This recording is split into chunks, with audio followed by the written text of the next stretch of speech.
Hi, welcome to One Eye on the Page. I am Scott. It is Five-Year Battle Agatha Christie, the years 1956 through 1960. Let's go ahead and get started.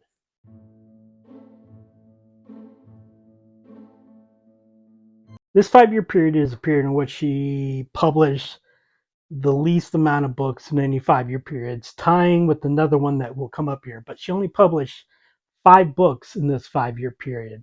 This is probably one of the times where I feel like it's really evident, even before I go in the rankings, which book is going to be number one.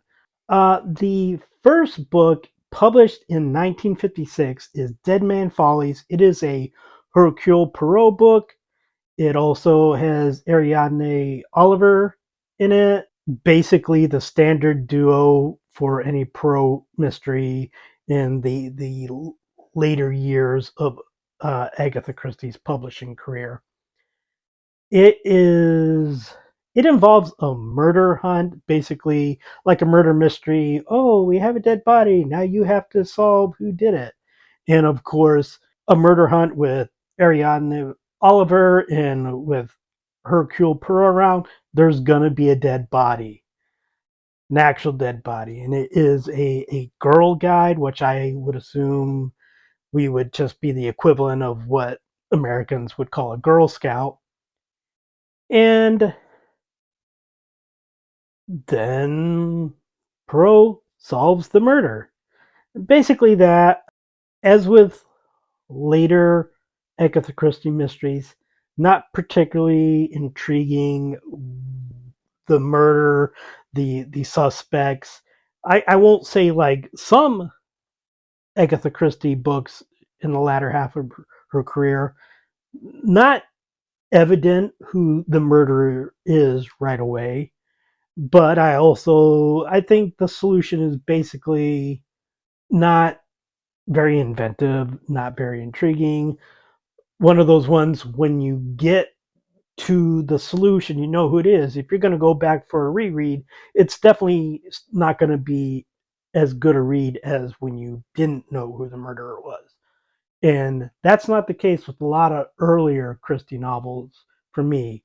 I can go back to Murder on the Orient Express or And Then There Were None or so many pro novels and read them again, even though I know how the murderer did it, who the murderer was, and each step-by-step process that we're going on there. Still enjoy them. This one, not so much. But of course, it's the first book of 5, and it's going to be number one for right now. We'll see. It goes up and down. Book number 2 is The Burden, the last Mary Westmacott novel. Thank goodness I am finished with Mary Westmacott. I read 6 books this year from Agatha Christie. All of them were Mary Westmacott books. It was not a pleasurable experience. Now, I will say, The Burden was the best Mary Westmacott book of the 6. I think that it's a decent Agatha Christie book.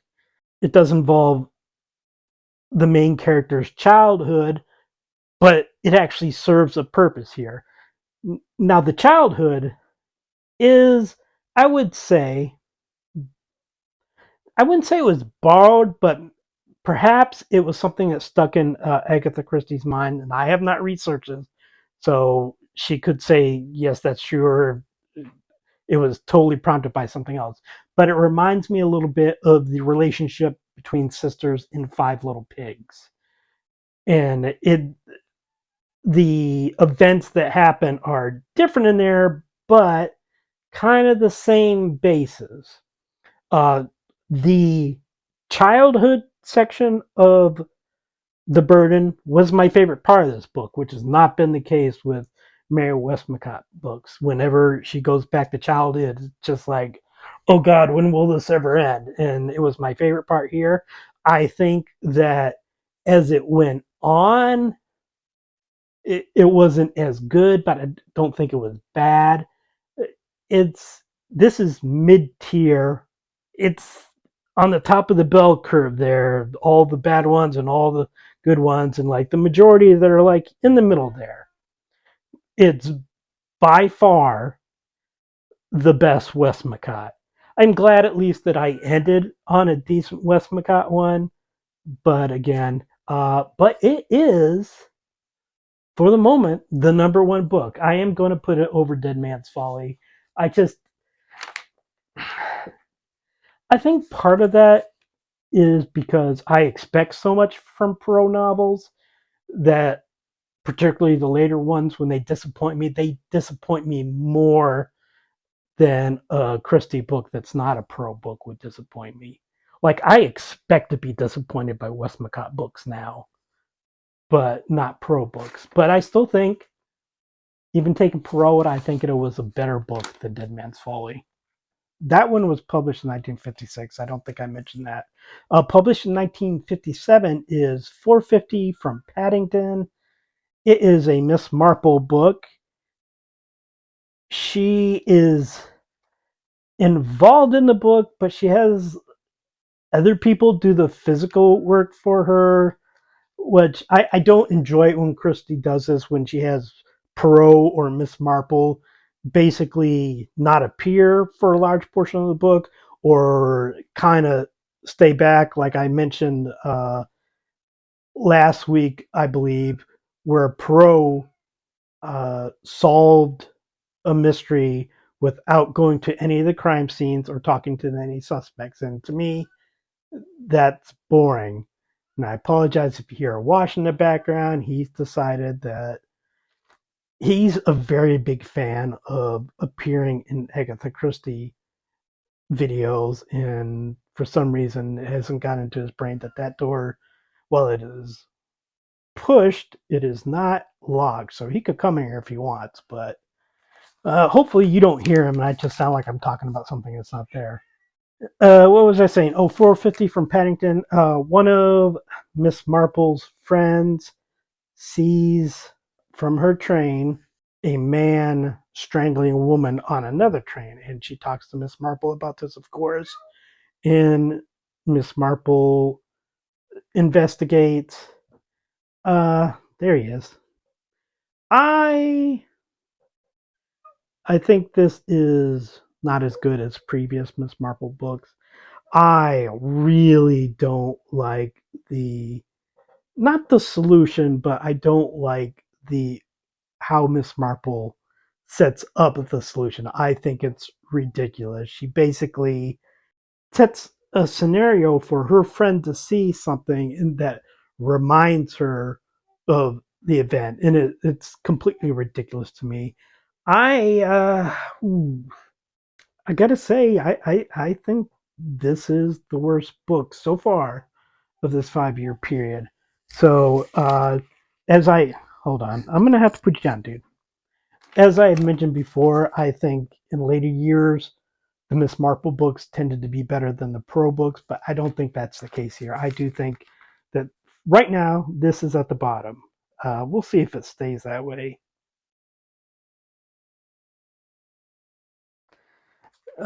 Next, published in 1958, is Ordeal by Innocence. It is a non series book. A man, Arthur Calgary, he comes to a house to let a family know that he was the alibi for their son, who was convicted of murder of his mother.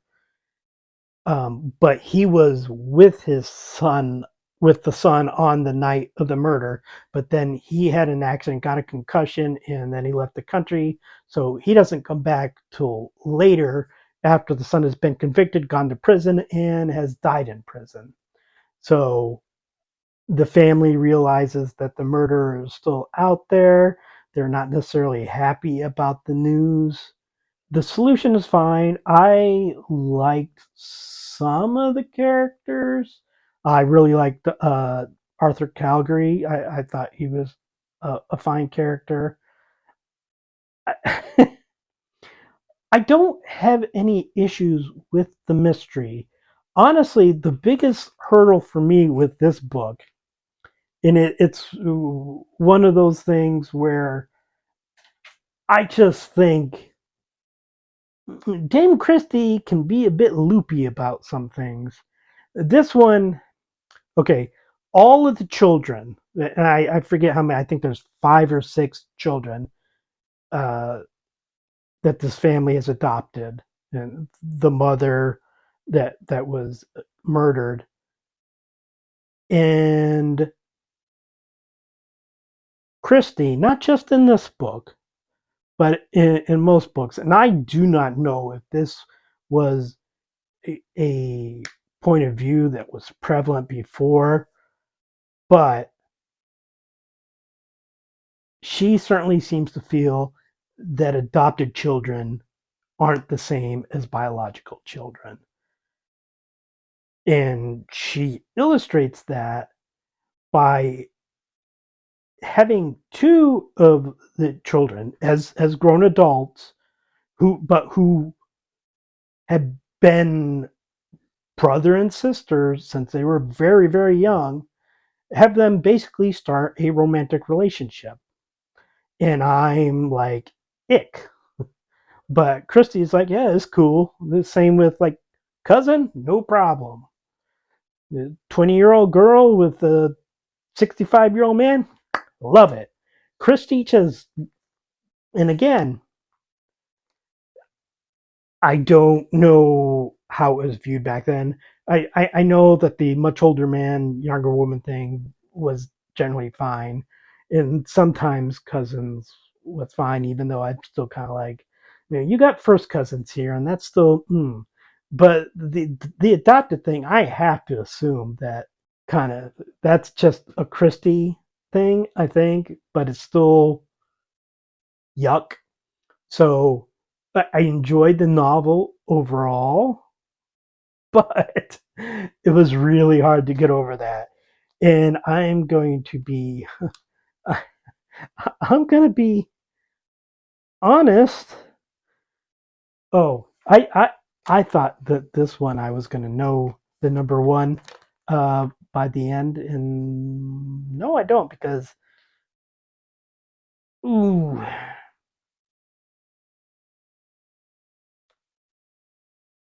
I can't have, I can't have a Mary Westmacott be the number one book, but it's looking. It's either this one is the number one. I think there were enough elements that I enjoyed in Ordeal by Innocence, even though some screaming red flags that I did not like. I still think it's a better book than The Burden, but just barely. Oh, just barely. Yeah, I'm gonna put Ordeal by Innocence as number one.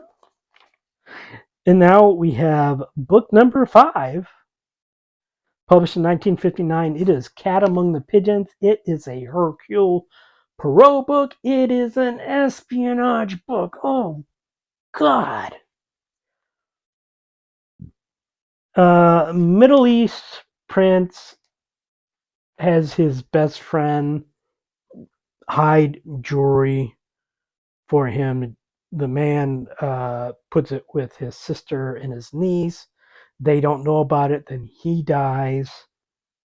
And then there's a bunch of stuff at a school. And Perot doesn't come in until late in the novel. I I don't like this novel. I don't think it's an awful novel, but you know that bell curve I was telling you about.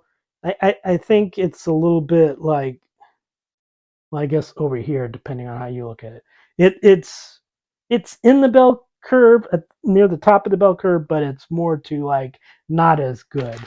I'm going to put this as number 3, just below the burn. I have a Mary Westmacott book as number 2. That's crazy. And it's not a good book. It's a great Westmacott book, but it's a mediocre Agatha Christie book. So we're going to go ahead and go. Book number 5 is 450 to Paddington. Book number 4 is Dead Man's Folly. Book number 3 is Cat Among the Pigeons. Book number 2 is the Mary Westmacott novel, The Burden. And book number 1 is Ordeal by Innocence. There's no way this one is making it past the next round, but it is the number 1 book for the years 1956 through 1960. Okay, this was not a great 5-year period. And that's it until next week. Please like and subscribe. Leave a comment. Are there any of these 5 books that you really love? And we'll talk to you then.